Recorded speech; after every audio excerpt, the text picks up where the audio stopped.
Sasa leo tunaondokea wa kaifa takfuruna, na inakuwaje nyinyi mkufuru? Hakuna sababu, yani ni swali kwa maana ya kukataa.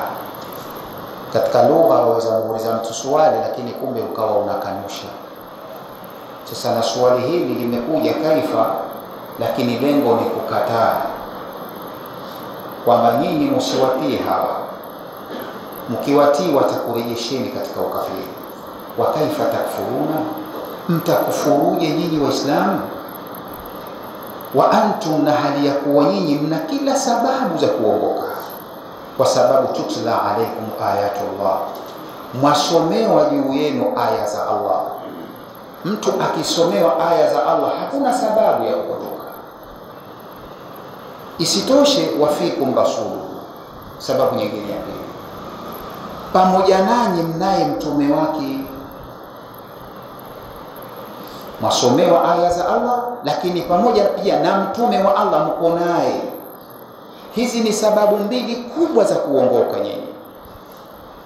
Kwa hiyo mtu akiwa na mawili haya halafu akapotoka akaingia kwenye ukafiri, huyo kajichagulia tu mwenyewe, hakukuwa na sababu kabisa.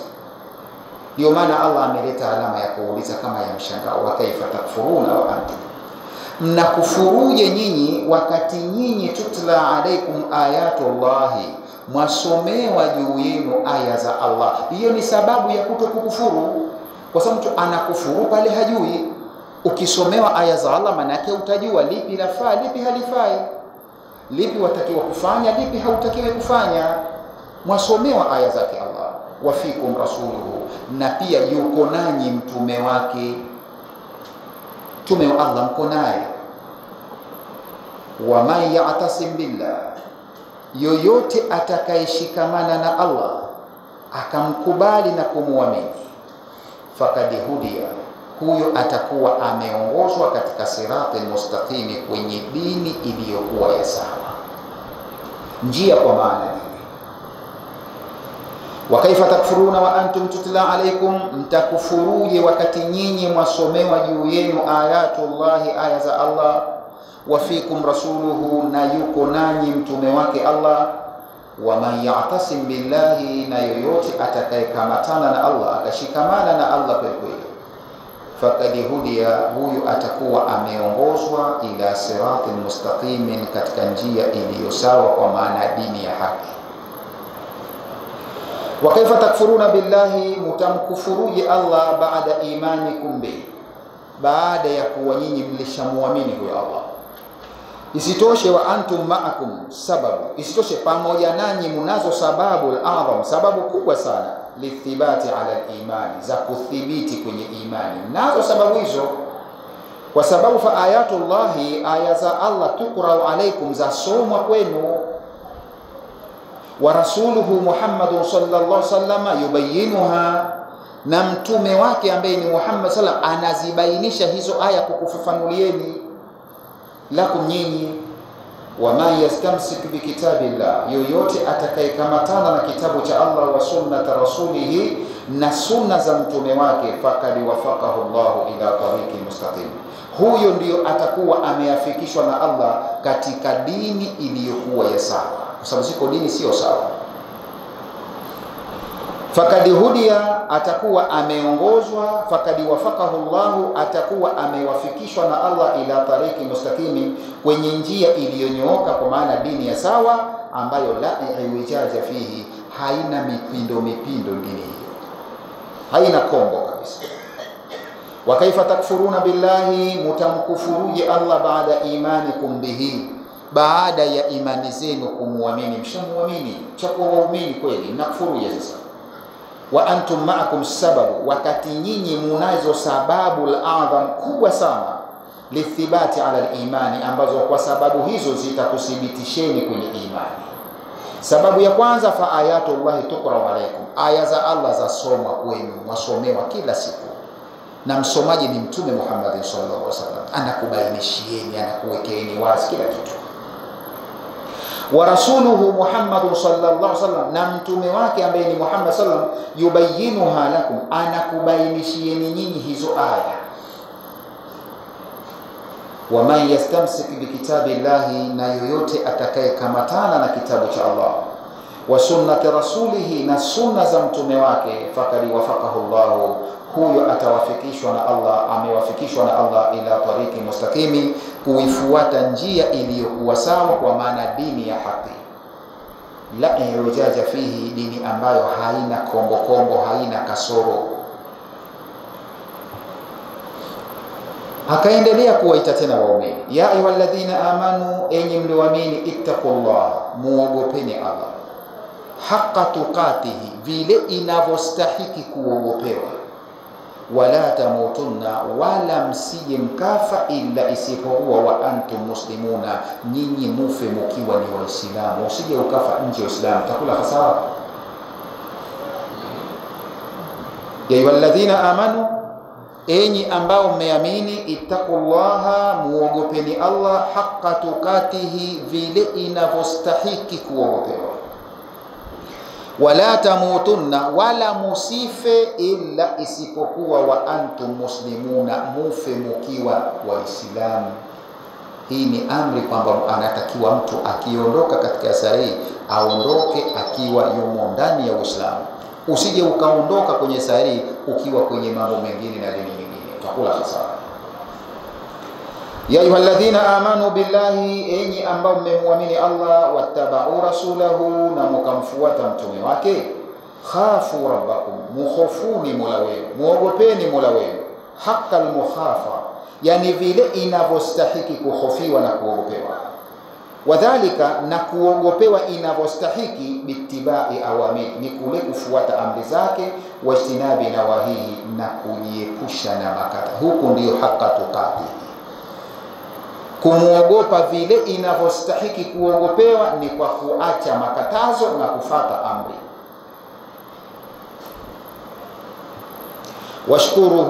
Washkuruhu ala ni'amihi, na mshukuruni kwa neema zake, wastamsiku bidinikum, kamataneni na dini yenu, hata yatikumul maut, mpaka yakujieni mauti, wa antum ala dhalika, na nyinyi mkiwa kwenye hiyo dini yenu.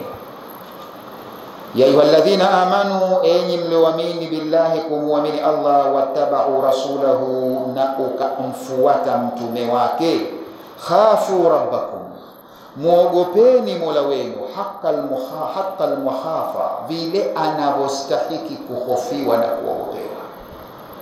Navyo ni vipi? Wadhalika, na kuogopewa vile inavyostahiki inakuwa bittibai awamirihi, ni kwa kufuata amri zake Allah, wajtinabi nawahihi, na kujiepusha na makatazo yao. Halafu washkuruhu ala ni'amihi, mshukuruni kwa neema zake nyingi alizokupeni. Wastamsiku bidinikum, halafu kamataneni na dini yenu, to ile wala tamutunna watu illa wa antum, kamataneni na dini yenu, hata yatikumul maut, mpaka yakujieni mauti. Sasa ikiwa ni hivi kwamba tukamatane na dini mpaka itujie mauti, wa antum ala dhalika, na nyinyi mkiwa kwenye dini, maana yake nini? Maana yake ndio ile hadithi ya Mtume sallallahu alaihi wasallam aliyosema, ittaqullah haythu ma kunta, mche Allah, muogope Allah popote ulipo. Maana yake wewe kuwa na dini popote, asitoke mtu akakwambia hapa dini yeka kule,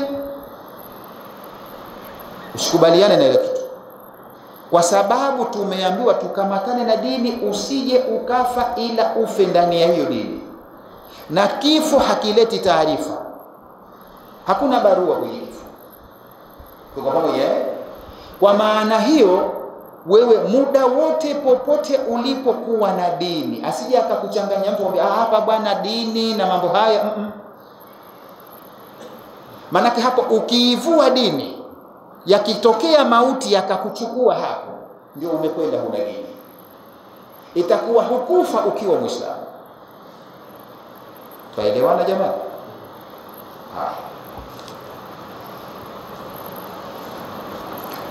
Wa'tasimu bihablillahi jamia, bado Allah akaendelea kutusisitiza kukamatana na dini. Huku amesema usife ila Muislamu, kamatana na dini vizuri, sawa? Sasa wa'tasimu, akaendelea kupiga msumari pale pale, shikamaneni. Hii ni amri kwenye nini? Bihablillah, kwenye kamba ya Allah. Kamba kwa maana ya ile dini. Kamataneni na kamba ya Allah, yani ile dini Allah kaita kamba. Kamba yenye meno mawili. Hiyo kamba yenyewe ina meno hayo mawili. Kamataneni, hii ni amri, wal amri yaktadhi wujub. Kamataneni na kamba ya Allah, yani kamataneni na dini ya Allah ambayo ina meno mawili, kitabu Allah, sunnati rasulih sallallahu alaihi wasallam. Ndio kamba zenyewe hizo. Kamatana na Qur'an, kamatana na sunna za Mtume, shikamana na hivi vitu. Tena jamia, nyote shikamaneni kwa pamoja. Kusiwe huyu yuko huku, huyu yuko vingine. Nyote shikamaneni kwenye dini, muwe pamoja. Yale mambo ya kuwa huyu yuko hivi, huyu yuko kwingine, yale tuwafanya wenyewe, lakini Allah hayatambui. Kwenye dini watu wawe pamoja. Kwenye mambo ya mengine sawa, kuweni tofauti. Tuko pamoja Huyu atakuwa kwenye balaa yake fulani, sisi balaa maana yake kwenye mambo mengine yale ya halali, si ndio? Kuweni huko. Lakini kwenye dini nyote mko kitu kimoja. Tena wala tafarraqu, msifarikiane. Kwa hiyo kuna amri alafu kuna katazo. Amri ni ya wajibu, katazo ni haram. Umekatazwa katazo la haram. Al-amru jazim lilwujubi wa nahyu al-jazim litahrimi. Kwa hiyo shikamaneni katika kamba ya Allah nyote kwa pamoja, wala tafarraqu, msifarikiane. Uislamu si na tafarraqu, tunapingana na Allah subhanahu wa ta'ala. Anakuambia sasa, mimi yule si mwenzangu. Si mwenzako vipi? Wewe kwani umekamatana na nini? Si umeamini nguzo tano? Huyu ambaye si mwenzako hakuamini nguzo tano. Wewe si unaamini nguzo sita za imani? Huyu unayesema si mwenzako hakamatana na nguzo sita za imani, ni mwenzako. Mkitofautiana katika furuati si tatizo. Hoja ile misingi nyote mnakubaliana katika nini? Msingi wa dini. Wa'tasimu bihablillahi jamia, shikamaneni katika kamba ya Allah, maana katika dini ya Allah kwa pamoja, wala tafarraqu, musifarikiane. Wadhkuru ni'matallah, hebu kumbukeni neema ya Allah ya Uislamu hiyo. Ikumbukeni neema ya Allah alaikum, kwenu. Na sababu hasa ya hii aya jamani, ilikuwa inazungumzia kuhusiana na Ausi na Hazaraji na yale magomvi ambayo walikuwa nao. Kila Muislamu anajua kwamba makabila pale ya Ausi na Hazaraji walikuwa na tofauti kubwa ambazo walikuwa wakiingiziwa na Mayahudi. Magomvi makubwa, wakipigana pasi na sababu ya msingi, mauaji, wameuana sana.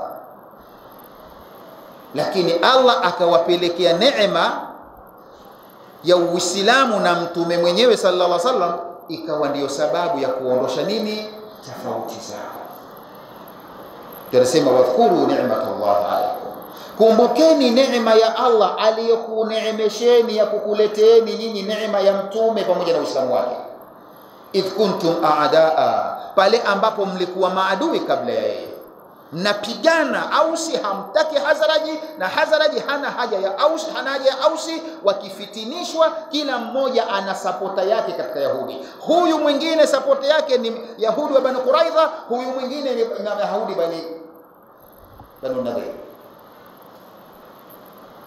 Ndio ile kule katika suratul Baqara asema wa iyatuku, asema Allah aliwaambia la tukhrijuna anfusakum, musitoe nafsi zenu tupwa kwenda kuua watu, lakini wa iyatukum usara tafaru, walikuwa wakitoa msaada.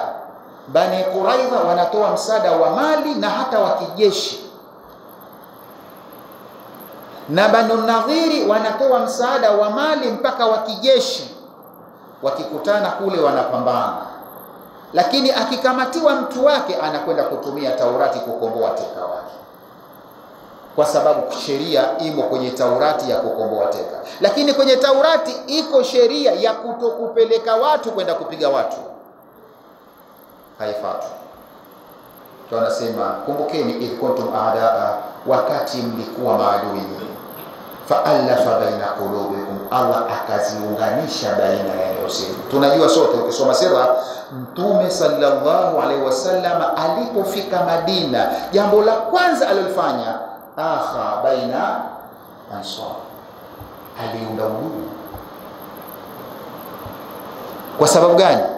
Uislamu hauwezi ukaenda ikawa watu bado hawajakuwa nini, ndugu. Kama watu watakuwa hawajawa ndugu, tena ule udugu wa kweli kweli wa imani, Uislamu wataota ndoto tu ya Uislamu, lakini hautakuwa ni watu. Kwa tunatakikana Waislamu tujitahidi sana katika nguvu zetu zote tunazozitoa kwenye dini, tujitahidi sana tuelekeze nguvu zetu katika kufanya Waislamu wawe ndugu, Waislamu wawe kitu kimoja, waweze kutofautiana tofauti zao wanazotofautiana zile ndogo ndogo, waweze kuvumiliana, lakini wawe kitu kimoja. Tusiwe sisi ni wachangiaji wa kuwafarikisha watu, si kitu kizuri. Wewe utajiona kama unafanya jambo zuri, lakini kumbe wewe unakuwa wamsaidia ibilisi kuubomoa Uislamu, kwa sababu utakuwa unawaletea farqa Waislamu, na muda watapofarikiana Uislamu hautakuwepo wala hautapata nguvu. Ndio maana anatukataza Allah, fasbahtum bi ni'matihi ihwana, mkawa nyinyi kwa neema yake ya Allah ya Uislamu mkawa ndugu. Sasa wakati huko nyuma, kwa sababu ya kutofautiana kwenu, wa kuntum likuwa ala shafa, munatembea kwenye ukingo, hufrati wa shimo minan nari, la moto. Kwa sababu watu wanapotofautiana, basi wako, Allah anapiga mfano, wanatembea kwenye ukingo wa shimo la moto. Manake wewe ufe tu, ukifa unadondoka moto. Kile kipindi ambacho mna magomvi, anasema wa kuntum ala shafa hufra, mulikuwa katika ukingo wa shimo minan nari, la moto, lakini fa ankadhakum minha, Allah akakuokoeni na moto huo kwa kumleta mtume wake kukuondoleeni zile tofauti zenu.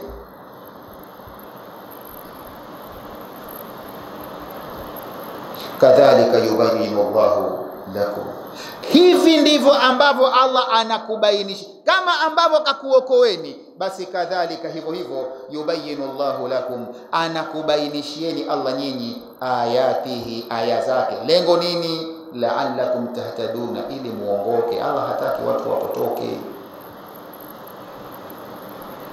Wa'tasimu, shikamaneni, bihablillahi, katika kamba ya Allah, yani katika dini ya Allah, jami'an, nyote kitu kimoja, muwe pamoja. Wala tafarraqu, wala msifarikiane. Wadhkuru, kumbukeni, ni'matallahi alaykum, neema za Allah alizoneemesha kwenu. Sio neema ya Allah, ni'matallahi imekuja mufradi halafu imekuwa ni mudhafu. Hii ni katika adawati al-umum jamani. Ikija ismu mufrad halafu ikadhifiwa, inaonyesha umum. Kumbukeni neema za Allah nyingi tu alizoneemesha, zikumbukeni. Alaikum jiweni, hasa hii idh kuntum a'daa, pale ambapo mlikuwa maadui, fa'alafa baina qulubikum, Allah akaziunganisha baina ya nyoyo zenu. Fa asbahatu, mukawa bi ni'matihi, kwa neema yake hiyo ya Uislamu hiyo, mukawa ikhwana, ikakufanyeni yote mukawa ndugu. Tena ndugu mpaka wakurithiana walikuwa. Wa kuntum ala shafa, na mlikuwa mnatembea nyinyi ala ukingo minan nari, wa moto. Fa ankadhakum minha, Allah akakuokoeni kwenye moto huo. Basi kama alivyokuokoeni kwa kuweza kuachishwa nyinyi tofauti zenu, kadhalika hivyo hivyo yubayinu Allahu lakum, anakubainishieni Allah nyinyi ayatihi, aya zake, lengo la'allakum tahtaduna, ili mupate kuongoka. Watamassaku ayuhal mu'minuna, kama taneni enyi waumini, bil kitabi was sunna, kama taneni na Qur'ani na sunna, ndio hablillah. Wala tartakibu, wala msifanye ma yukiukum, kile ambacho kitakuingizeni fi tafarruqi, kwenye kufarikiana, msiingie huko. Wala tartakibu, musifanye jambo ambalo yuqiukum fi tafarruqi, ambalo litakuingizeni kwenye farka. Hilo jambo likimbieni sana, farka si njema. Na sisi leo ndo tuwaona hilo. Na Mayahudi jamani, wametuweza sana. Dunia wameitawala. Uislamu sasa hivi pia umetawaliwa. Tumekamatwa kooni. Na ndiyo maana mpaka sasa imekuwa Waislamu wenyewe tunasababisha kuua dini yetu kwa sababu ya farka. Unaweza ukamuona shekhe kaenda kusoma. Yani sasa hivi kuna mpaka baadhi ya vyuo wamemiliki Mayahudi kutumilikia vyuo vyetu sisi vya kusoma dini zetu. Wakaingiza mitaala na misimamo ya Kiyahudi ambayo lengo faida ni kwao na kwetu ni hasara. Kwa unakuta sasa sisi tuweza mtoa mtu akaenda akasoma akarudi tayari ni shekhe kesha soma. Ana bachelor, ana master, ana PhD, tuko pamoja. Lakini akirudi haleti faida katika Uislamu. Anakuja kuleta hasara. Kwa nini? Kule alikosomeshwa hakusomeshwa kwa misimamo ya kwenda kuujenga Uislamu, kasomeshwa kwa misimamo ya kuubomoa Uislamu. Kama mtanifahamu. Anapokuja yeye anakuja na misimamo ya kufarikisha. Yeye anajiona wahum yakhsabuna annahum yuhsinuna sunna, wanafanya vyema wanavyojihisi. Lakini jamani, tuarudia tena, Uislamu hautakwenda muda ambapo Waislamu watakuwa wanatafaraka. Mtume sallallahu alaihi wasallam aliweza kuilingania dini kwa sababu alikuwa anapigania umoja. Kila siku Waislamu wawe kitu ndugu, na kweli walikuwa ndugu wa kweli kweli. Wewe si maskhara. Hakuna mkimbizi aliyekimbia kutoka Maka kwenda Madina akakodi chumba, hayupo. Na wakimbizi walikimbia, mwaita muhajirina nyinyi, mimi naita wakimbizi. Hiyo lugha muhajirina ya zamani sana, watu hawaelewi. Sio wanaelewa ukimbizi. Wale wakimbizi waliokimbia zama za Mtume sallallahu alaihi wasallam kutoka Maka wakaenda Madina, hakuna hata mkimbizi mmoja alipanga chumba kule. Na ugenini hakuna ndugu yake, hakuna shangazi, hakuna mjomba. Lakini hakuna mtu alikosa makazi. Waislamu walichukulia huyu ndugu yangu, ndivyo walivyofundishwa na Mtume sallallahu alaihi wasallam. Ni ndugu yangu, anampa chumba, si kumpa chumba, anagawa nyumba pamoja na yeye. Sawa sawa, kama nyumba ina vyumba vina, bwana wewe ya kwako ndugu yangu vyumba vyako vili, kwangu hivi. Si kwa kodi. Ndio maana Uislamu ulikwenda sana. Walifikia wakati Muislamu ampendelea mwenzake, wayuthiruna ala anfusihim walau kana bihim khasasa. Anampendelea muhajirina kuliko anavyojipendelea yeye kitu, hata kama kitu yeye ana shida nacho, anampa, sema huyu mwenzangu mgeni hapa, yeye acha apate yeye, ni hapa mwenyeji. Udugu ulifikia hapo, na ndiyo maana waliishi kama wako peponi wenzetu. Sasa sisi tunasoma saa nyingine misimamo yetu tunayopewa humo tunamosoma mavyuoni ni misimamo ya kuja kugombanisha Waislamu, kutokuwa Waislamu pamoja, kila Muislamu ajiona yeye peke yake. Wakalatil yahudu laysat an-nasara ala shay. Mayahudi wasema manasara hamna chochote, motoni nyie. Wakalatil nasara laysat yahudu alay, manasema na nyie hamna, ni sisi tu. Ndio tunachukua sisi Uislamu. Kisha soma yeye basi, wewe motoni, yeye tu. Pepo kaombewa yeye, khalisatan min duni nas. Yeye tu wote atia motoni, huyo motoni, huyo kafir, yeye tu ndio mu'min.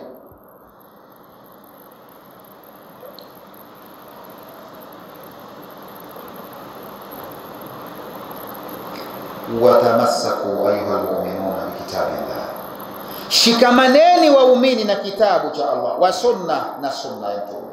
Wala tartakibu ma yuqi'ukum fi tafarruq, musije kiingia, musijefanya jambo lolote ukiona hili litalitafaraka liwache. Saa nyingine unafarikisha watu kwa jambo ndilo sawa, lakini pima kuwa na fiqhul aulawiyya. Hatuna fiqhul aulawiyya, utambuzi wa kutambua kipi cha kukipa kipaumbele kuliko chingine. Saa nyingine kwa kukosa tu aulawia, basi tunaleta farka. Pengine mtu kaacha jambo fulani, na unajua hili jambo pengine ni sunna. Kwa mfano, sikusudii kupuuza sunna, mnielewe, lile jambo ni sunna, lakini pengine huyu nikilazimisha hili itapelekea farka, wakati farka ni haram. Tuko pamoja? Basi mtu haangalia hata haramu ipatikane, wacha afarikiane, lakini apigania sunna ifanyeje? Tuelewana? Hakuna hiyo, sio kielimu hiyo, kwamba wewe usimamishe kupiganie sunna hata kama itasababisha kuondosha nini? Faradhi. Haiko kielimu, haiko hivyo.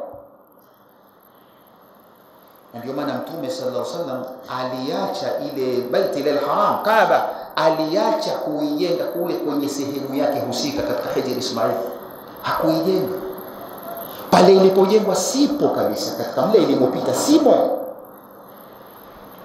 Na akasema ya Mtume sallallahu alaihi wasallam, asema kama siogopi kuwafitinisha watu na kuwafarakisha, ningeibomoa nikaijenga mule na mtakiwa.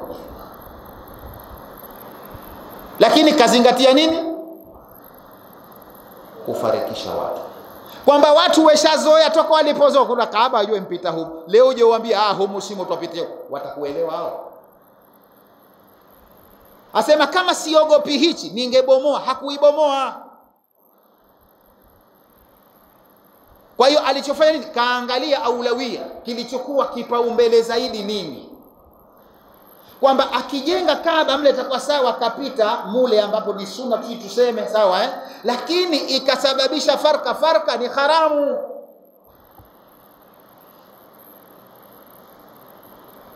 Mtume hajafundisha kama hivyo, kwamba wewe ukafanye jambo la kusababisha kijambo la haramu. Hakuna, wala sio kuamrisha mema huko na kukataza mabaya.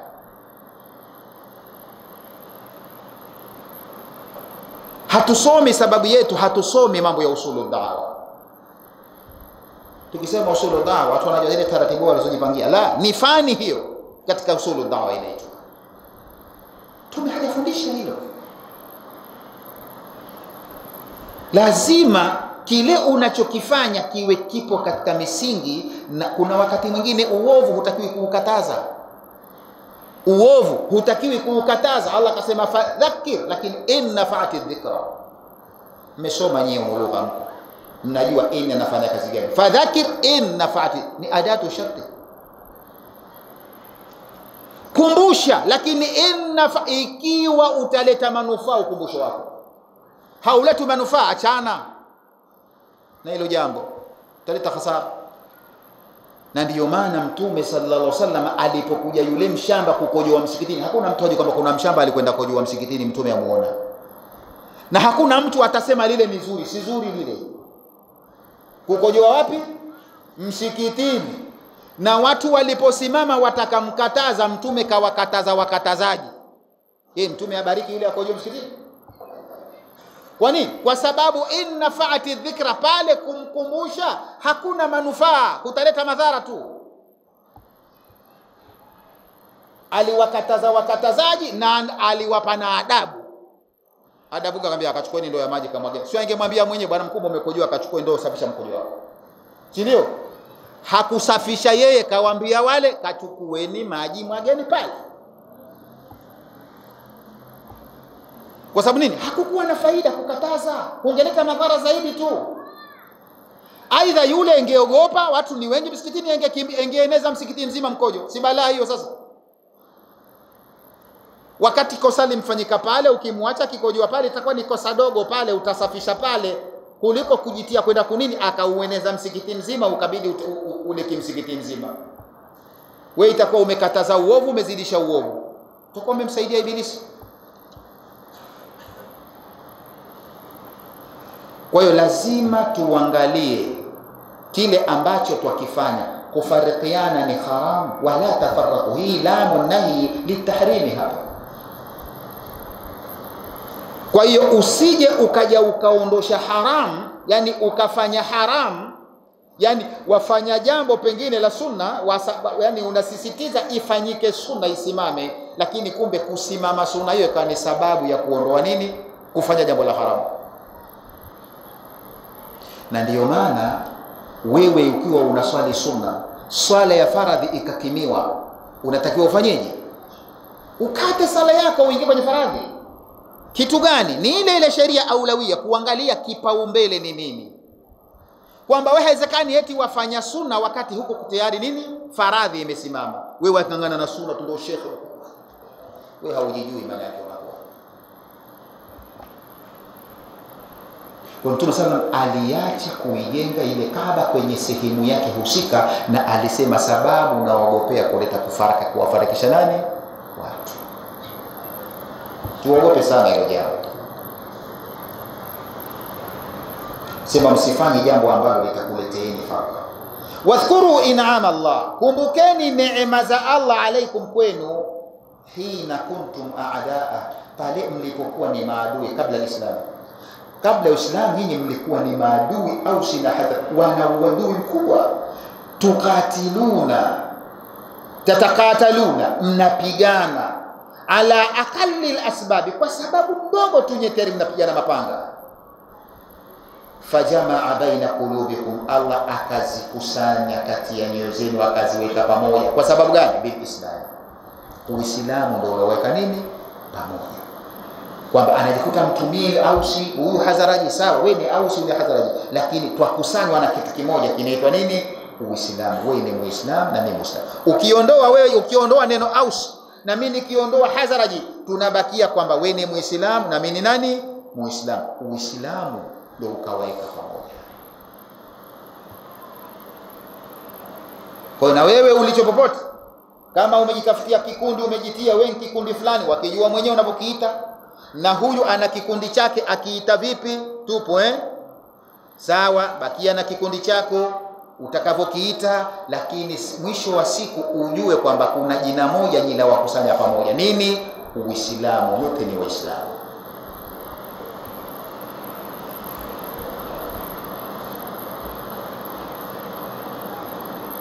Fajamaa baina qulubikum bil Islam fasirtum, basi mkawa nyinyi bifadlihi, kwa fadhila zake Allah, mkawa ikhwana, mkawa ndugu fi dini, katika dini.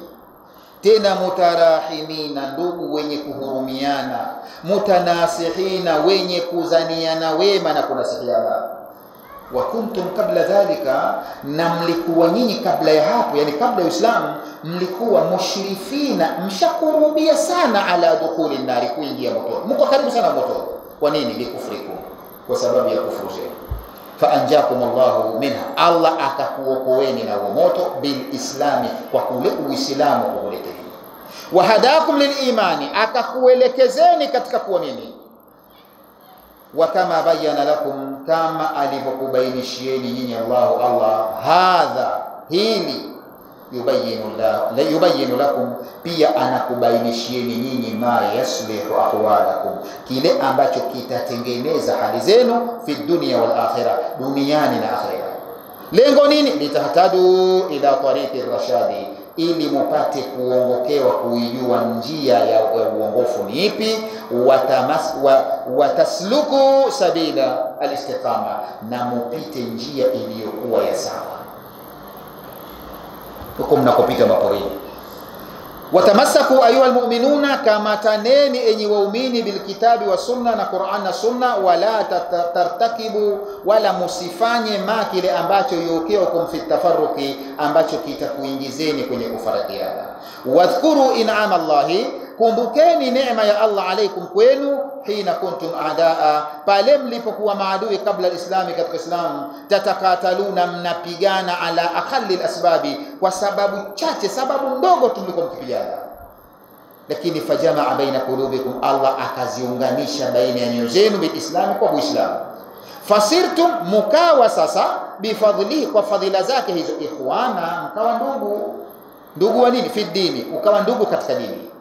Mutarahimina, mkawa mnahurumiana. Mutanasihina, mnanasihiana. Wa kuntum kabla dhalika, na mlikuwa kabla ya Uislamu, mushrifina, mlikuwa mshakaribia ala dukhuli nari, kuingia motoni. Kwa nini? Bikufrikum, kwa kufuru zenu. Fa anjakumullahu minha, Allah akakuokoeni kutokana na moto huo, bilislam, kwa sababu Islam. Wa hadakum liliman, akakuelekezeni kwenye imani. Wa kama yubayinu lakumullahu, kama anavokubainishieni nyinyi Allah haya, yubayinu lakum, pia anakubainishieni nyinyi ma yaslihu ahwalakum, kile kitakachotengeneza hali zenu fi dunia wal akhirah, katika dunia na akhirah. Lengo litahtadu ila tariqi rashadi, mupate kuongokewa kwenye njia ya uongofu. Watasluku sabila istiqama, na mupite kwenye njia iliyonyooka ya msimamo mzuri.